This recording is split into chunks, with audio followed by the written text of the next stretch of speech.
오늘 신명기는 모세 오경의 마지막 책입니다. 창세기, 출애굽기, 레위기, 민수기, 신명기 이 5권을 모세가 기록한 5건의 율법, 모세 오경, 펜타튜크라고 말합니다. 펜트란 말은 오예요. 펜타곤, 오각형. 미국 국무성 건물이 펜타곤, 오각형이라서 펜타곤이라고 하죠.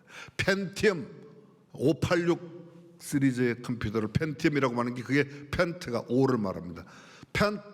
펜트코스트, 펜트가 5예요. 코스트가 여러분 오순절, 펜테코스트 50일 그런 말이죠. 근데 펜타튜크는 율법이에요. 율법 5개의 율법, 모세가 기록한. 신명기는 이 5권의 모세 오경 가운데 마지막 책입니다. 다시 말하면 율법의 마지막입니다. 토라의 결론이에요. 그 결론, 신명기는 34장까지 있습니다. 34장은 모세의 죽음에 대해서 모세가 죽기 전에 미리 기록한 것이고 하나님의 계시로, 그리고 31장부터는 마지막 이 신명기 소위 율법 전체의 결론을 정리하고 있습니다. 34장은 이미 말씀드린 모세의 죽음, 33장은 이스라엘 각 지파에 대한 모세가 죽기 전에 하는 축복입니다. 31장과 32장은 이스라엘을 향한 모세의 마지막 명령과 예언. 딱 한마디로 줄이면 너희 자녀들에게 하나님의 말씀, 하나님의 율법을 잘 가르쳐서 그대로 지키면 너희가 큰 복을 누린다, 그 말씀이고, 32장의 말씀, 오늘 본문을 담고 있는 이 말씀에는 이스라엘 백성을 향한 모세의 노래라고 합니다. 슬픈 노래라고 해서 애가라고 말하기도 하는데, 이 노래는 사실은 31장 마지막 부분부터 연결되어져 있습니다. 이 32장의 마지막 44절부터 52절까지 말씀을 제가 한번 읽어보겠습니다. 들어보십시오. 모세와 눈의 아들 호세아, 이게 여호수아입니다. 호세아가 와서 이 노래의 모든 말씀을 백성에게 말하여 들린지라. 모세가 이 모든 말씀을 온 이스라엘에게 말하기를 마치고 그들에게 이르되, 내가 오늘날 너희에게 증거한 모든 말을 너희 마음에 두고 너희 자녀에게 명하여 이 율법의 모든 말씀을 지켜 행하게 하라. 제가 조금 전 설명한 대로 하나님의 말씀을 너희 자녀에게 부지런히 잘 가르쳐서 그 말씀대로 살라. 이는 너희에게 허사가 아니라 말씀을 잘 지키는 게 헛된 일이 아니고, 허사가 아니고 이 모든 일들 까닭에 너희가 복을 누리게 된다는 겁니다. 허사가 아니라 너희의 생명이니 이 일로 인하여 너희가 요단을 건너 얻을 땅에서 너희의 날이 장구하리라. 요단을 건너서 얻을 땅, 무슨 땅이요? 가나안 땅에 얻게 되면 너희가 그 나라에서 그 땅에서 장구하게 사는 근본 비결이 하나님의 율법을 잘 지켜 행하는 것이라고 말합니다. 당일에 여호와께서 모세에게 일러 가라사대, 너는 여리고 맞은편 모압 땅에 있는 아바림 산에 올라 너보 산에 이르라. 아바림 산에 올라 너보 산에 가라. 이 말은 무슨 말인가면요, 소백 산맥 가운데 주얼산에 가서, 이런 말이에요. 이해가 되시죠? 차령 산맥 가운데서 무슨 산에 가서, 이런 말이에요. 그래서 너보산 위에 이르러 내가 이스라엘 자손에게 기업으로 주는 가나안 땅을 바라보라. 내 형 아론이 호르산에서 죽어 그 조상에게로 돌아간 것 같이 너도 올라가는 이 산에서, 너보산에서 죽어 너의 조상에게로 돌아가리니 이는 너희가 신 광야 가데스의 머릿바 물가에서 이스라엘 자손 중에 내게 범죄하여 나의 거룩함을 이스라엘 자손 중에 나타내지 아니한 연곤이라. 내가 가나안 땅을 바라보기는 하는데 들어가지 못하는 것은 네가 신 광야 가데스반에 있을 때 나의 거룩함을 백성 앞에 나타내지 않은 그 죄 때문에 너는 못 들어가고 거기 죽을 거야. 내가 이스라엘 자손에게 주는 땅을 내가 바라보기는 하려니와 거리로 들어가지 못하리라 하시니라. 이게 오늘 본문의 마지막 연결되는 겁니다. 배경은 이렇습니다. 민수기 20장에 보면 이스라엘 백성들이 광야를 지나는 동안에 성경에 기록된 내용으로 2번 물이 없어서 크게 하나님과 다투어요. 하나님께 항변합니다. 하나님께 대어들었어요. 그 첫 번째가 어딘가 하면 애굽 땅에 나와서 나일강을 건너서 홍해를 건너서 그들이 시내산 가기 직전, 시내산까지 가는데 만 2개월인데 만 2개월도 안 되어서 마실 물이 없었어요. 그래서 백성들이 원망합니다. 모세가 하나님 앞에 나가 기도했더니 하나님께서 너 지팡이를 들고 온 백성들 앞에 있는 반석을 쳐서 물을 내라. 그래서 모세가 반석을 쳐서 온 백성들이 먹었어요. 근데 그 백성들이 하나님을 대항하여 다투었다, 물이 없다고 원망하고 하나님 앞에 대어들었다고 그래서 그곳 이름을 느리바, 일반적으로 히브리 말로 무리바라고 이렇게 말하는 겁니다. 그리고 광야 생활이 거의 다 끝났습니다. 이제 곧 가나안 땅을 눈앞에 두고 있는 모압 평지에서 또 한 번 무리바를 만납니다. 그곳이 가데스바네아의 무리바입니다. 신 광야 가운데 가데스바네아, 수원 가운데 매교동 뭐 이런 뜻이에요. 그냥 그렇게 물이 없어서 그곳에서 원망합니다. 모세가 하나님 앞에 나가서 기도했습니다. 그때 하나님께서 이렇게 말씀하세요. 네가 이스라엘 총회를 모으고 이스라엘 백성들을 모으고 내 손에 지팡이를 취하고 그 다음에 그 백성들 앞에서 반석을 명하여 물을 내라. 이거 이제 한 95번만 하면 100번 될 거예요. 그런데 모세가 반석을 명하지 않고 반석을 쳤습니다. 물이 나와서 온 백성이 먹었습니다. 그것으로 끝나면 좋은데 하나님은 그냥 지나가지 않습니다. 갑자기 하나님이 모세에게 나타나서 이렇게 말씀하세요. 네가 어찌하여 내 백성 앞에 나의 거룩함을 나타내지 아니했냐. 다시 말합니다. 너 내가 반석을 명하여 물을 내라고 그랬는데 왜 지난번처럼 쳤어? 왜 내 말대로 안 해? 내 명령대로 하지 않아?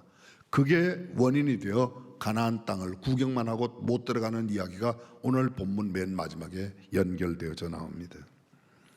그런데 오늘 본문은 그것과는 조금 다른 내용입니다.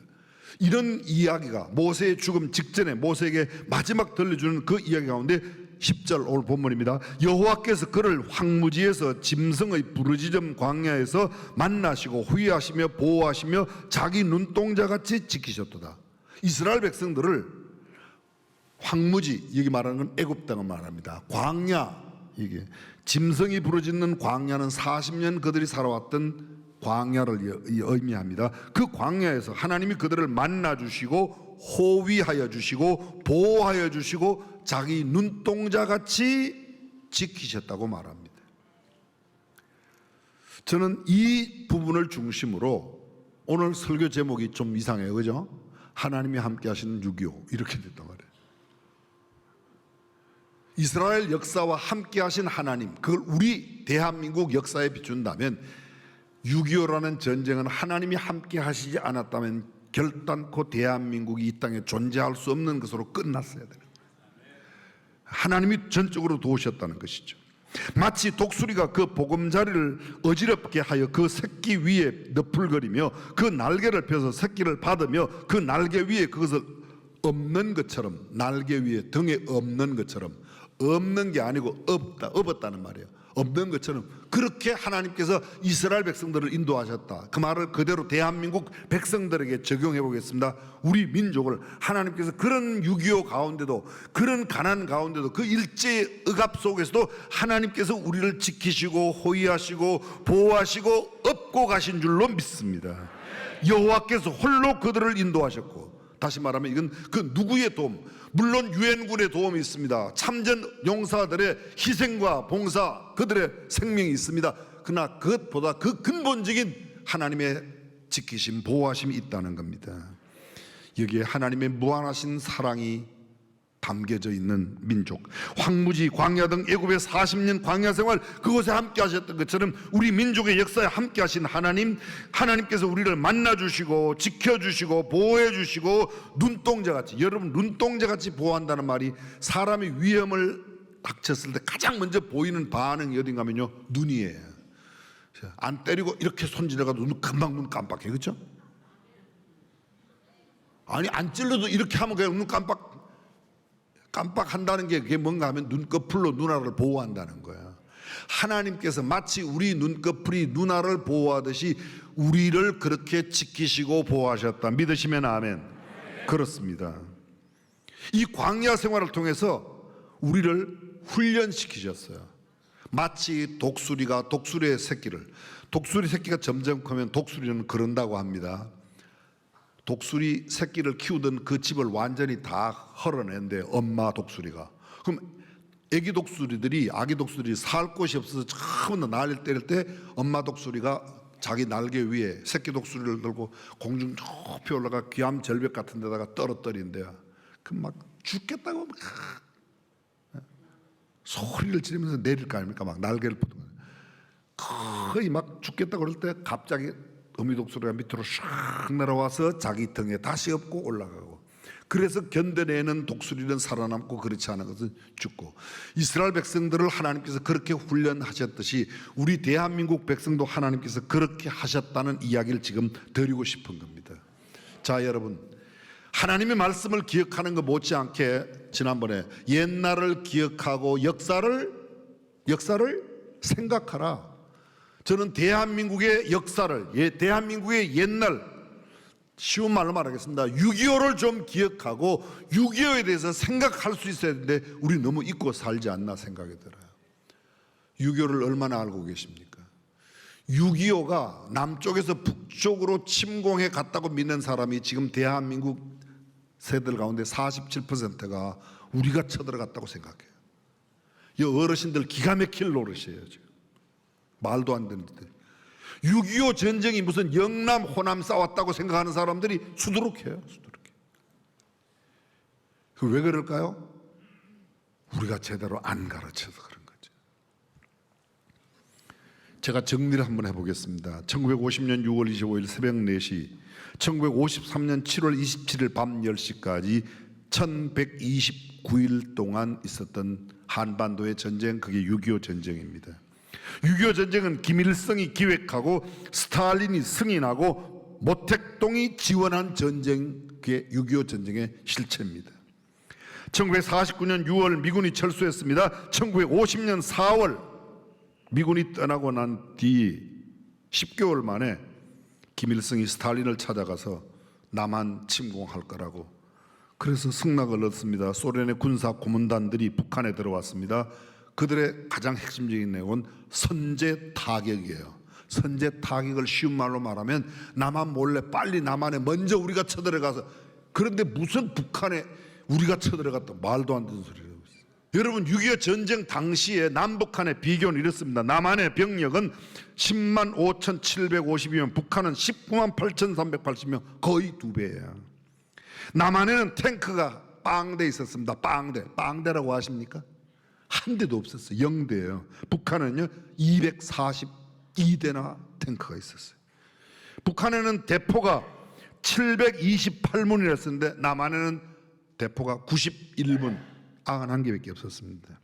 한국에는 함정, 전쟁에 나갈 수 있는 배가 71척인데 북한은 110척이나 있었습니다.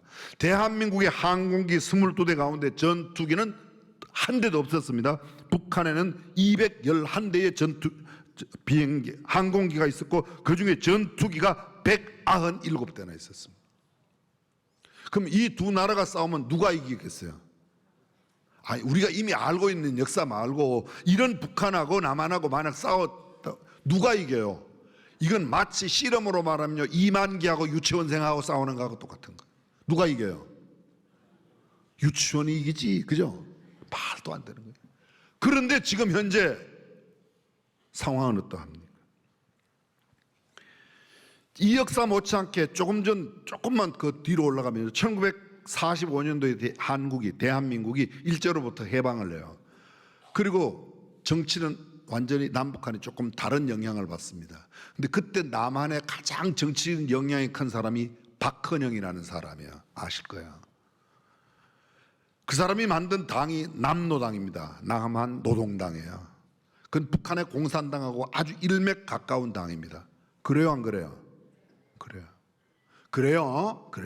네, 그래요. 근데 남한 주민들 가운데 1945년 이후 48년 사이에 남한에 살고 있는 국민 전체의 78%, 정당 가입할 수 있는 사람인데 78%가 남노당에 가입했어요. 자유민주주의를 수호하겠다고 외쳤던 이승만, 거기엔 별로 사람이 지지하는 사람이 없었어요. 근데 1948년도에 이승만이 그 남노당을 쉽게 말하면 무력화시키고 민주정부가 들어서는 겁니다. 그때 박헌영은 48년, 그러니까 남쪽에 있는 남노당 전체 책임을 누구에게 맡기고 북한에 넘어가서 김일성, 18살 아래 김일성 장군에게 남쪽에 내려가면 남노당 78%가 깃발 들고 흔들 테니까 내려갑시다. 그러니까 그 이야기 듣고 김일성이 스탈린한테 가서 전쟁 허락 받아 갖고 와서 내려온 게 그게 6.25예요. 이제 조금 알겠다 끄떡끄떡 아직도 모르겠다. 6월 25일 날 38선 넘어왔는데 6월 28일 날 서울에 들어왔어요. 남대문 올라왔어요. 남대문까지 들어왔어요. 태평로 지나서. 그런데 박헌영의 말에 의하면 남한 백성들이 막 깃발 흔들 줄 알았는데 깃발 안 흔들어요. 이게 어떻게 된 거요? 이게 어떻게 된 거예요? 물었을 거 아닙니까? 영감, 이게 어떻게 된 거예요? 사실은 영감도 잘 몰랐어요. 박헌영 북한으로 넘어간 동시에 남한의 남노당 책임을 박헌영 대신 맡고 있던 사람이 딱 넘어가자마자 예수 그리스도를 믿었습니다. 대한민국 역사에 안 나와요. 이게 기록이 안 돼 있어가지고. 이 사람이 예수를 믿으니까 남노당 공산당과 통하는 이 당을 할 수가 없는 겁니다. 북한에서 계속 연락 오릅니다. 박헌영이 남한의 남노당 잘 있지? 예, 잘 있습니다. 잘했긴 뭐 잘했어요. 지금 자꾸 바뀌었는데. 예, 할렐루야 하신 분 참 감사해요. 품위가 있으시네요. 그렇게 된 겁니다, 여러분. 그러면 그 사람이 남노당 책임 맡았던 사람이 예수 믿은 것은 누구의 힘이에요? 누구의 능력이에요? 그렇습니다. 1950년 6월 25일 전쟁이 일어나고 유엔군이 우리나라에 들어온 게 7월 7일 날 들어왔어요. 7월 7일 날. 지난번에 말씀드린 대로 미 육군사관학교 웨스트포인트 졸업식이 7월 1일 날 있었는데 365명 졸업했어요. 그중에 한국 전쟁에 와서 희생당한 사람이 웨스트포인트 출신으로 110명, 그중에 41명이 6.25 때 한국에 와서 전사했어요. 16개 나라가 직접 참여했고 5개 나라가 의무를 지원했고 6개 나라가 복구를 지원했는데 복구의 전체 지원한 나라 말고도 물자를 지원한 나라가 40개 나라가, 전 세계 40개 나라가 대한민국 복구에 함께했습니다. 사실 전쟁의 내용 제가 다 말씀 못 드리지만 1950년 6월 달에 서울, 7월 달에 대전, 그리고 그해 9월 달에 낙동강 아래로만 남겨놓고 완전히 남한은 다 끝났습니다. 근데 이 전쟁 가운데 하나님께서 역사하신 내용이 몇 가지가 있습니다. 그 첫 번째가 말씀드린 대로 박헌영 북한 가고 책임 맡았던 남노당 그 사람이 예수 믿은 거예요. 두 번째가 6.25 들어와서 3일 만에 서울까지 들어왔는데 3일 만에 들어오니까 강경파에서는 그냥 내려가자 부산까지, 온건파에서는 뭐 이게 전쟁할 것도 없다, 이게 아예 대드는 사람도 없고 이러니까 그냥 통일됐다고 선언하고 그냥 선언하면 됩니다. 근데 강경파가 셌어요. 그래서 쳐내려갔어요. 근데 그 사이 며칠간 머무르는데 그때 유엔군 한국 군인들이 정신 차리고 뭔가 좀 했는데 유엔군이 그렇게 빨리 들어올 수가 없었어요. 사실은 유엔 상임이사국 가운데서 회의가 열렸는데 그때 소련이 빠졌어요. 이야기 들어보셨어요? 네, 회의에 소련. 왜 빠졌는지 아세요? 유엔 상임 대표 나라 가운데 대표권이 소련은 중국, 지금 중국이 있다고 그러고 다른 나라에서는 대만, 장개석이 있으니까 대만 국민당 그쪽에 있다고 이야기한 겁니다. 그게 화가 나니까 오케이, 그럼 나는 회의 참여 안 해. 그리고 빠졌어요. 누가요? 러시아가 빠졌어요. 러시아 빠진 사이에 전쟁이 일어났고, 전쟁이 일어났을 때 회의를 여니까 러시아 대표가 없으니까 나머지 사람들은 다 만장일치로 나만 도와주자, 그래 갖고 들어온 거예요. 그때 러시아가 보이콧한 게, 그 회의 반대하고 참여 안 한 게 그게 누구 역사일까요? 저는 하나님의 역사가 아니고서야 그게 어떻게 되겠습니까? 여러분이 잘 아시는 장진호 전투, 저 낙동강 전투 들어보셨을 겁니다. 9월 달에 낙동강까지 내려 9월 15일 인천 상륙 작전했습니다. 9월 28일 서울 수복했습니다. 28일 날 수복하고 29일 날 중앙청 중앙청사 꼭대기에다가 태극기를 달고 29일 서울 수복 기념식에 있었는데, 기념식 할 때 이승만 대통령 연설을 했습니다. 근데 28일 날 중앙청에 태극기 꽂고 유엔군이 제일 먼저 한 일이 뭐일까요? 누가 알아? 누가 대답했어요? 그 옆에 있는 사람 그분한테 10,000원 주세요. 저렇게 훌륭한 사람 옆에 아무나 못 앉아. 그날 유엔군들이 중앙청 청사에 태극기 꽂고 감사 예배를 드렸단 말이야. 근데 이게 한국 역사에 없어요. 지금 전쟁 기념관인 용산에 가면, 거기 가면 그 예배 드린 사진은 그대로 있어요. 근데 이런 게 없잖아요.